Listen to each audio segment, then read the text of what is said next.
Glad to have you with us on this edition of NHK Newsline. I'm Raja Pradhan with the news from Tokyo.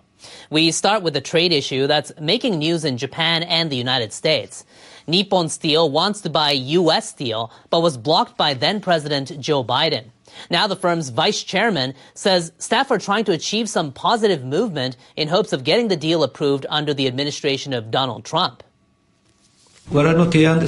Our proposal is the best one. It's 100% in line with what the Trump administration is saying about reviving the manufacturing industry and making the United States strong again.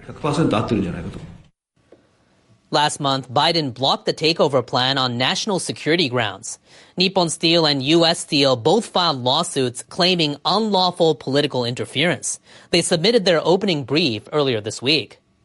Nippon Steel's vice chairman, Mori Takahiro, says Trump has the authority to repeal Biden's order and start a fresh review of the takeover bid. He says his firm is taking a variety of steps toward that end. Mori also touched on the upcoming summit between Trump and Japanese Prime Minister Ishiba Shigeru. He said he hopes Trump will grasp Japan's intentions and open a way forward. Ishiba is currently on his way to the United States to meet with Trump. He says he wants to establish mutual trust with his American counterpart. Ishiba spoke to reporters before his departure on Thursday. I'd like to confirm in my meeting with the President that Japan and the U.S. will cooperate in the economic and security fields, that we will work together toward peace and developing freedom and openness in the Indo-Pacific region and beyond. Ishiba also plans to discuss China with Trump as Beijing has increased its assertiveness in the region. North Korea will likely be on the agenda as well. Pyongyang continues to develop ballistic missiles and conduct test launches. It's also boosted military cooperation with Russia. The meeting comes after Trump slapped additional tariffs on Chinese imports earlier this week and has delayed levies on goods from Canada and Mexico. Ishiba is expected to talk to Trump about Japan's massive investments in the U.S. economy and how they've helped create American jobs. He plans to invite Trump to visit Japan as soon as possible. Now, Trump is also focusing on Iran and his concerns about its nuclear program. He's vowing to engage in talks and work toward what he describes as a verified nuclear peace agreement.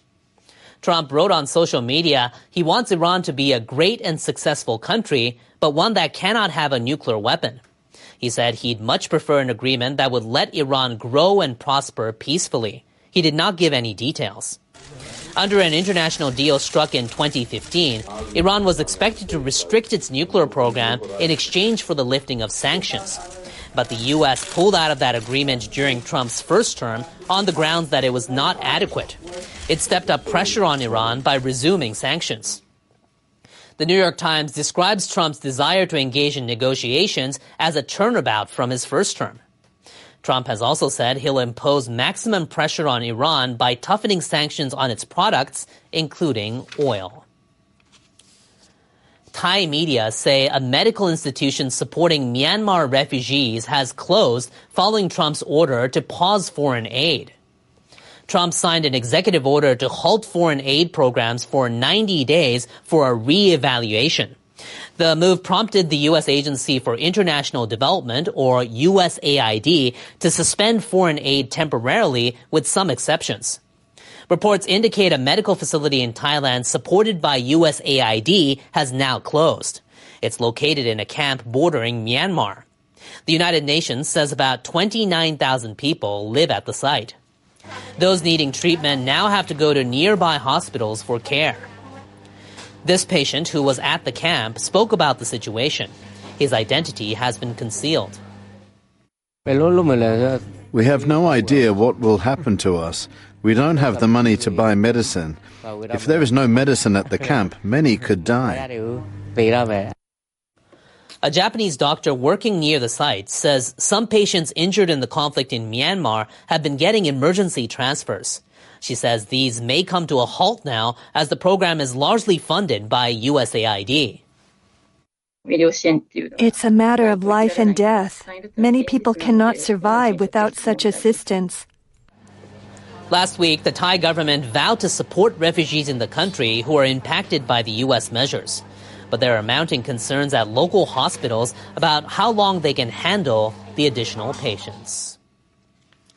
Thailand's Prime Minister Paetongtarn Shinawatra and Chinese President Xi Jinping have agreed to tackle cross-border crimes in Myanmar. Many Chinese nationals have reportedly been forced to work at scam centers in the country. The leaders met in Beijing on Thursday during Paetongtarn's first official visit to the country since taking office. President Xi said he appreciated Thailand's efforts to combat scams. He added both countries need to continue cooperating to enforce the law. Paetongtarn said Thailand is cracking down on cross-border crimes. Parts of Myanmar's border with Thailand have come into the spotlight as hotbeds for telecom fraud. Numerous people, including Chinese, are believed to have been abducted to work in scam centers in the areas. Thailand on Wednesday cut off electricity to some areas in Myanmar to keep scam centers from operating.